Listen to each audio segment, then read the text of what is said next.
Daring Abroad, brought to you by Equity.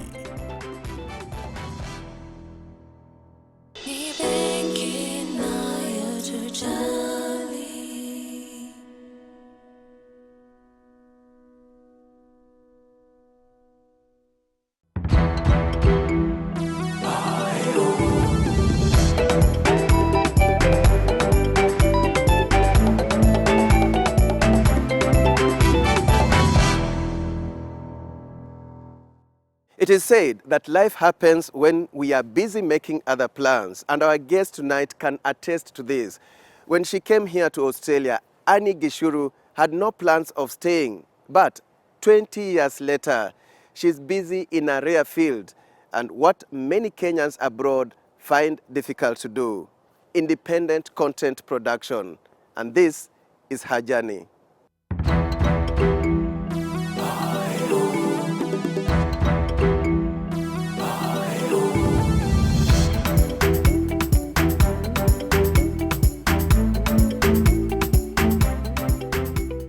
Annie Gichuru hosts a television and online series known as True Life Stories, a series that focuses on people who have overcome great challenges in life. My passion is storytelling. My passion is covering people's stories, particularly those who are doing work that seems to be making a difference.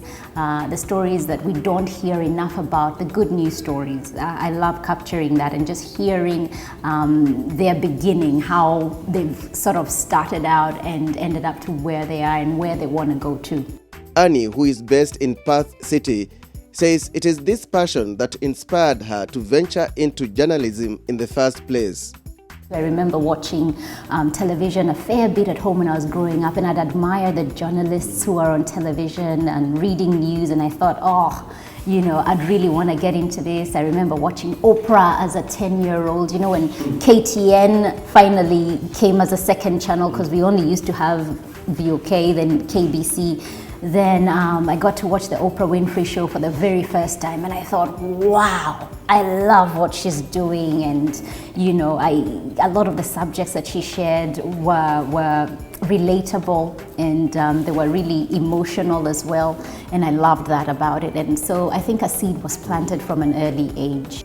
This seed continues to grow well into her teenage years, and upon completing her high school education at Loreto Convent Valley Road, Nairobi, Annie relocated to Australia and joined Murdoch University for a degree in mass communication with a double major in journalism and public relations. I loved it. It was a great learning. I felt like I was inching closer to getting into what I always wanted to get into. After completing her studies, Annie thought she was all prepared to practice as a journalist, but little did she know that there was a stumbling block ahead. First and foremost, being the only person of color, when I went to a television station and I did some internship, and I thought, there's no way I can do this because there's no one who looks like me, number one, and secondly, there's no one who sounds like me. And I don't want to stand out. I really want to blend in with the Australian culture, and I really couldn't blend in because I am me. This situation frustrated Annie, and she decided not to continue in media, but rather go back to school and pursue something else, a master's in human resource management. She later ended up working in publishing and later the real estate sector, before joining the Commonwealth Scientific and Industrial Research Organization as a human resource advisor. Annie advises those seeking greener pastures abroad that life abroad is not that easy. It's hard, Alex. I won't even try and tell you, it's wonderful. It's hard. I think you've got to really have a passion and a drive. You've got to know why you're doing it, because there are times it gets so hard. You've knocked on doors for so long. People are saying no, thank you. Annie said goodbye to journalism, yes, but she would later make a comeback as an independent content producer.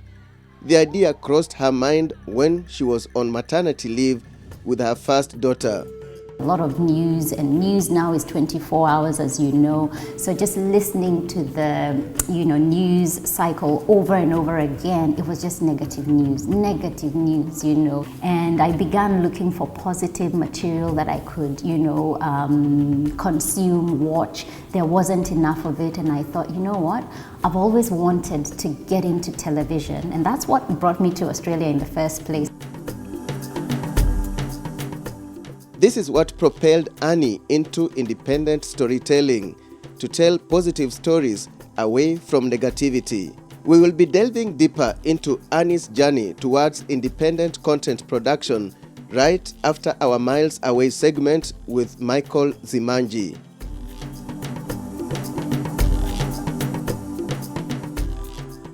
Perth is located to the west of Australia. It has a population of about 2 million people, making it the fourth most populous city in the country after Sydney, Melbourne and Brisbane. It is the capital of Western Australia. The city is known as a centre of commerce, culture, education, entertainment and beautiful natural environment.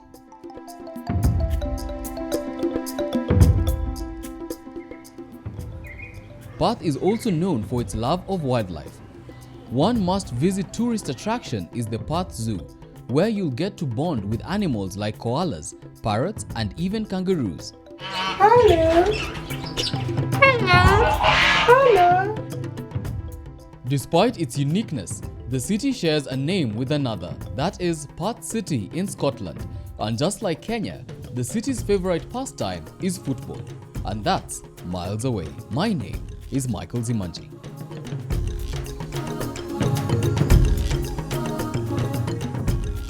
So this is the heart of the city.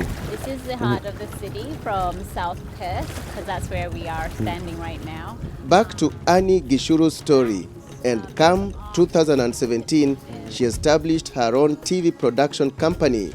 With that, True Life Stories was born, a series focusing on inspiring stories of people who have overcome great challenges in life. My name is Chelsea Dinsmore. My name is Belinda Keze. My name is Rochelle Hume. My name is Fadzi Wande. My name is Ashley Harrison. I'm Annie Gichuru, and this is True Life Stories. So this is something that I'm doing as me. I've set up and I'm doing it as me, and we're growing because we are in the process of setting up a studio where we can be able to produce this content, not just for ourselves but for others. So we also do events. We've covered a few events for organizations who are either non-for-profits or networking businesses where they bring entrepreneurs, business people, and we've been able to cover that for them. Annie says that at this point, she had been assimilated into Australian culture, a transformation that has enabled her connect with the local audience. I am the female version of Chamwada. Since establishing her business, the budding entrepreneur has observed that running a business abroad is not as easy as most people think. We're at the startup stage, so I'm still trying to figure out things. It's not like everything, we have a job every single day. It's more of building a name for yourself. At this stage, it's more of networking, getting your name out there, and really talking about the work that we've done and getting it to more audiences. In addition, resources are never enough. It's not income generating enough. It is from a funding perspective, to put together a television production involves, quite a bit of money. So it's not a cheap thing. And especially if you want to do a high quality production, it costs money. So there's the challenge of funding to get the content done and produced well. And there's a challenge of selling it to people who will go like, yes, this is the kind of stuff that we want to air on our channels. However, Annie soldiers on despite the challenges. Right now we're on television. We have something called Foxtel here in Australia. It's probably the equivalent of DSTV back in Kenya. And we're on one of the channels there, so within Australia and New Zealand. So our content is being viewed widely. What of the feedback from the public? Oh gosh, it has been pretty positive, both from Australians and from the Kenyans as well, and the Africans as well. May I say that, because we have people from Zimbabwe, from Zambia, from South Africa, who consume it, from Ghana, who consume this, and they absolutely love it. And the question is, with this positive feedback, would she ever consider doing the same in Kenya? I would definitely do this back home. I think we have so many rich stories. I think one of the barriers to venturing into the Kenyan market is, who do you know? You know, you can't just innocently come and say, hi, my name is Annie Gichuru, I'm a documentary filmmaker, I've made this content, I'd really love to sit down and have a chat with you. I think it's not like Australia. Australia, you can do that.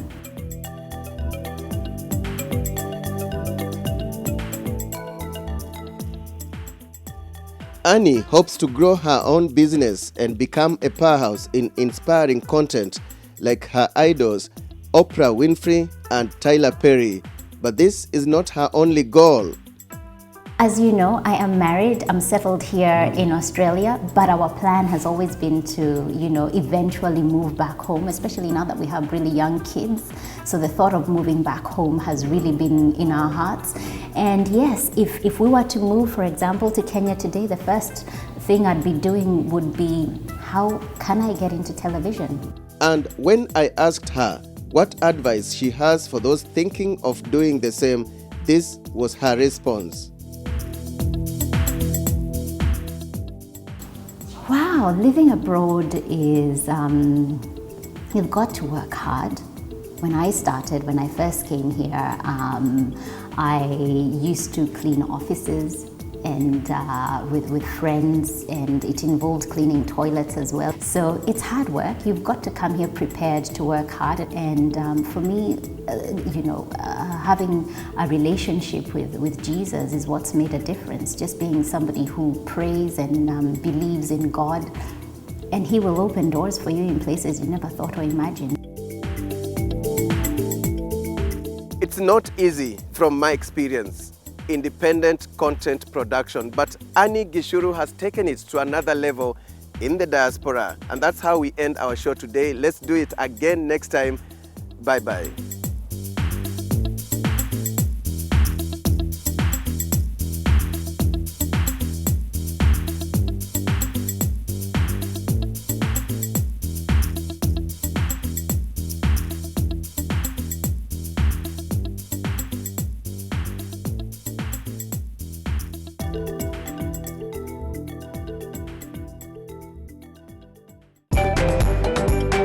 Daring Abroad, brought to you by Equity.